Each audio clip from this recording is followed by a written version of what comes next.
Hello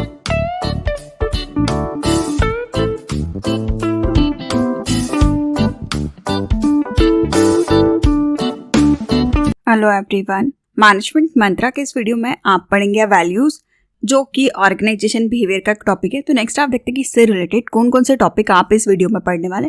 तो first हम देखेंगे कि इसका क्या मीनिंग होता है, इसकी डेफिनेशन, क्या कैरेक्टरिस्टिक्स या बोले जाए तो क्या फीचर्स होते हैं वैल्यू के, क्या इंपॉर्टेंस होते हैं, टाइप और सोर्सेस या बोले जाए तो क्या फैक्टर्स होते हैं जो कि वैल्यू को अफेक्ट करते हैं। इनको डिटेल में देखने से पहले डिस्क्रिप्शन में आप ऑर्गेनाइजेशन बिहेवियर से रिलेटेड डिफरेंट टॉपिक्स पर वीडियो देख सकते हैं।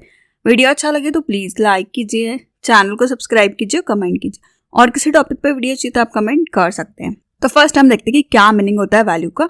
अ value system is viewed as a relatively permanent perceptual framework which influence the nature of an individual behaviour. जो वैल्यू सिस्टम होता है ये किसी भी व्यक्ति में परमानेंटली उसके फ्रेमवर्क में उसके बिहेवियर को इन्फ्लुएंस करता है, जो कि आपको किसी भी इंडिविजुअल व्यक्ति के नेचर में परमानेंटली चेंज को बताता है। जो वैल्यूज होते हैं ये एट्रीब्यूट होते हैं, इंडिविजुअल कैसे डिजायर करता है, कैसे चीजों को सोचता है, बिहेव करता है।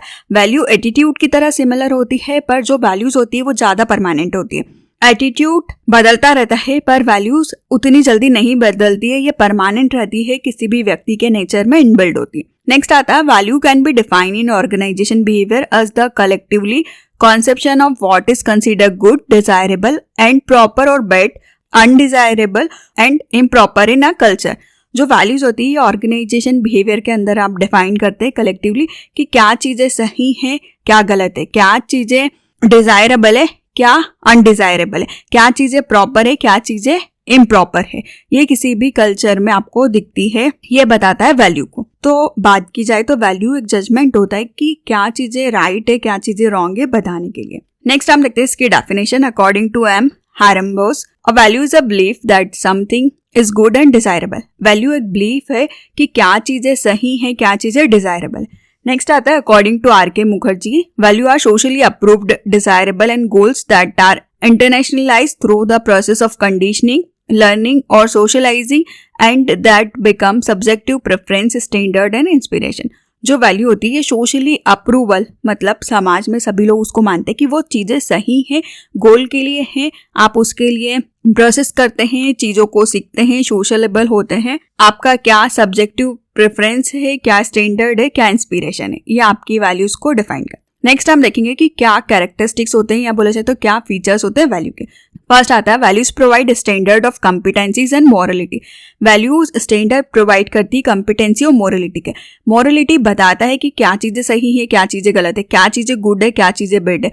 मतलब आपको मोरल तरीके से चलना है तो आपको सही चीजें करनी है, तो मॉरलिटी के लिए वैल्यूज ही स्टैंडर्ड प्रोवाइड करती है कि आप कुछ गलत चीजें ना करें, सही चीजों पे चले आपका बिजनेस, तो वो वैल्यूज की वजह से ही होता है। नेक्स्ट आता है values are fewer in numbers than attitude. जो वैल्यूज होती है वो कम होती है एटीट्यूड के कंपैरिजन में। एटीट्यूड बदलता रहता है, सब लोगों का डिफरेंट होगा, पर वैल्यूज वो मेनली ऑर्गेनाइजेशन की सभी लोगों की होती है। नेक्स्ट आता है values transient, specific object, situation और पर्सन।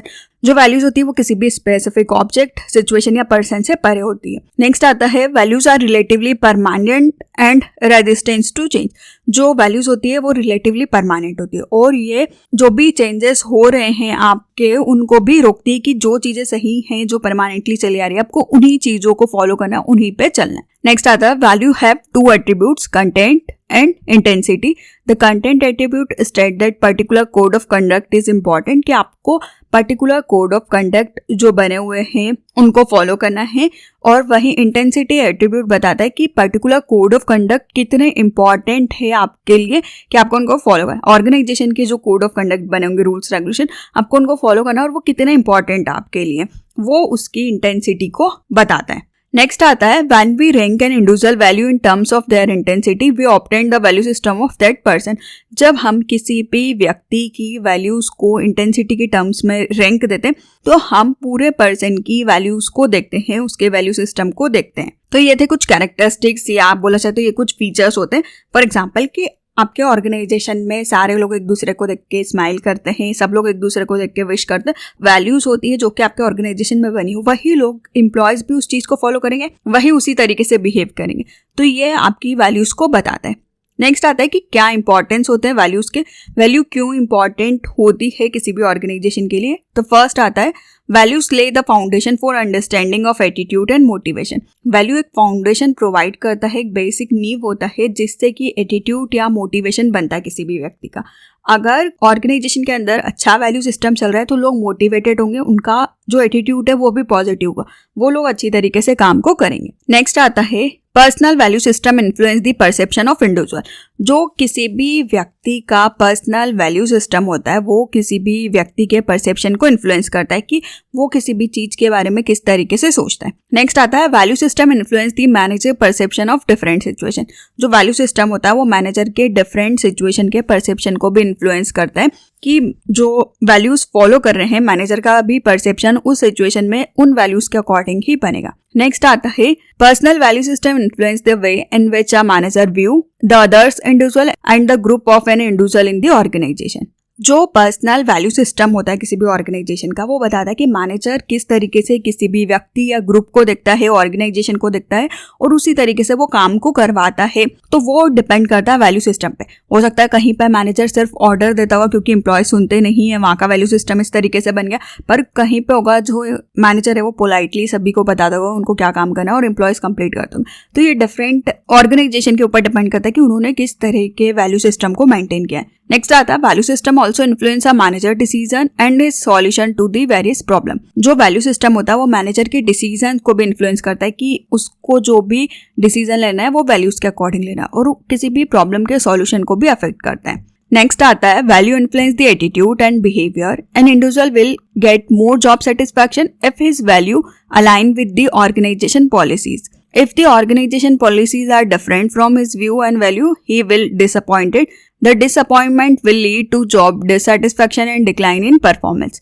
जो वैल्यूज होती है ये इन्फ्लुएंस करती हैं किसी भी व्यक्ति के एटीट्यूड और बिहेवियर को। कोई भी इंडिविजुअल कैसे ज्यादा जॉब में सेटिस्फाइड हो सकता है, उसकी वैल्यूज कितनी अलाइन है, ये ऑर्गेनाइजेशन की पॉलिसीज पर डिपेंड करता है कि ऑर्गेनाइजेशन की पॉलिसीज कैसी है। उसी अकॉर्डिंग कोई भी व्यक्ति अपनी जॉब से सेटिस्फाइड होगा या फिर डिससेटिस्फाइड होगा तो वो अच्छी तरीके से परफॉर्म नहीं करेगा। तो किसी भी व्यक्ति का एटीट्यूड और बिहेवियर ऑर्गेनाइजेशन की पॉलिसीज पे डिपेंड करता है, उनकी वैल्यूज पे डिपेंड करते हैं। तो अभी तक हमने देखे कि क्या इंपॉर्टेंस होते हैं वैल्यूज के।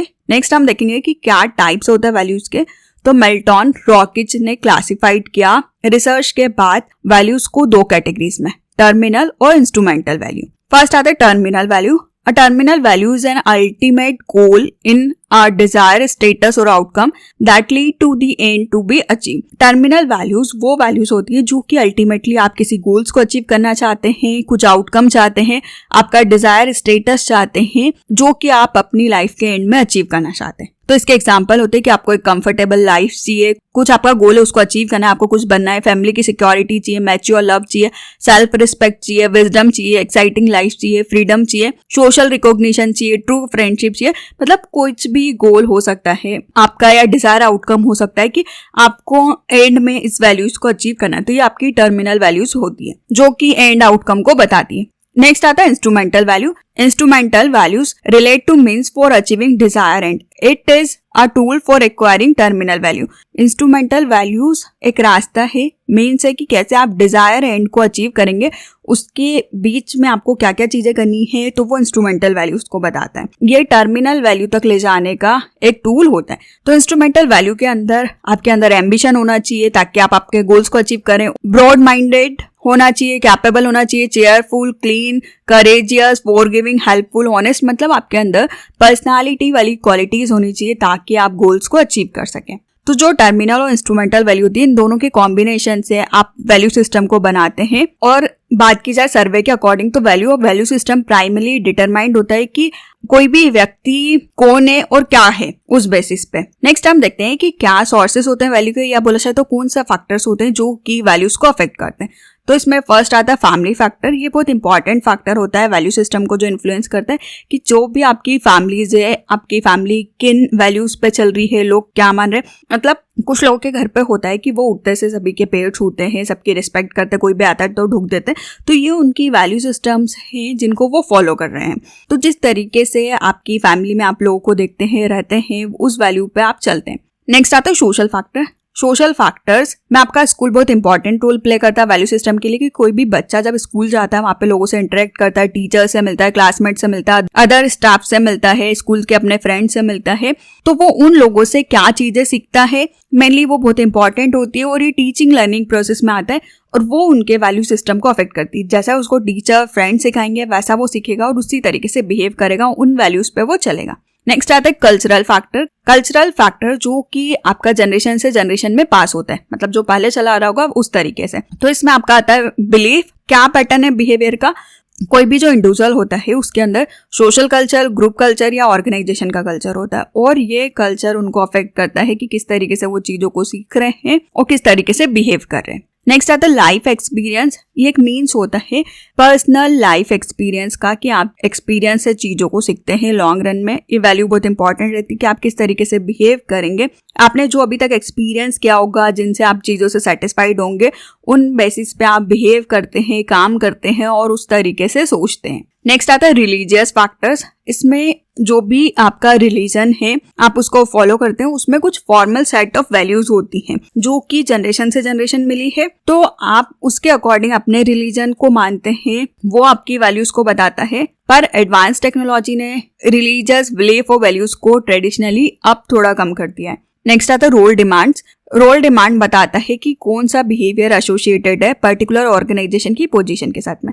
कोई भी ऑर्गेनाइजेशन फॉर्मल या इनफॉर्मल कोड ऑफ बिहेवियर को फॉलो करता है। रोल डिमांड जब क्रिएट होती है जब रोल के कन्फ्लिक्ट्स होते हैं, तो आपको सबके रोल्स को डिफाइन करना है, उनकी क्या डिमांड है उसको फुलफिल करना है ताकि कन्फ्लिक्ट्स ना हो, इनफॉर्मल कोड ऑफ बिहेवियर ना हो, कोई गलत तरीके से बिहेव ना करें। तो मैनेजर क्विकली वैल्यू सिस्टम को समझता है और ऑर्गेनाइजेशन के अंदर प्रिवेंट करके रखता है। तो ये कुछ फैक्टर्स या बोले से तो ये कुछ सोर्सेस होते हैं वैल्यू के। तो इस वीडियो में आपने पढ़ा कि वैल्यूज क्या होती है, इसका क्या मीनिंग होता है, इसकी definition, characteristics, importance, type of factors. Video अच्छा लगे तो प्लीज लाइक कीजिए, चैनल को सब्सक्राइब कीजिए, कमेंट कीजिए और किसी टॉपिक पे वीडियो चाहिए तो आप कमेंट कर सकते हैं। Thank you.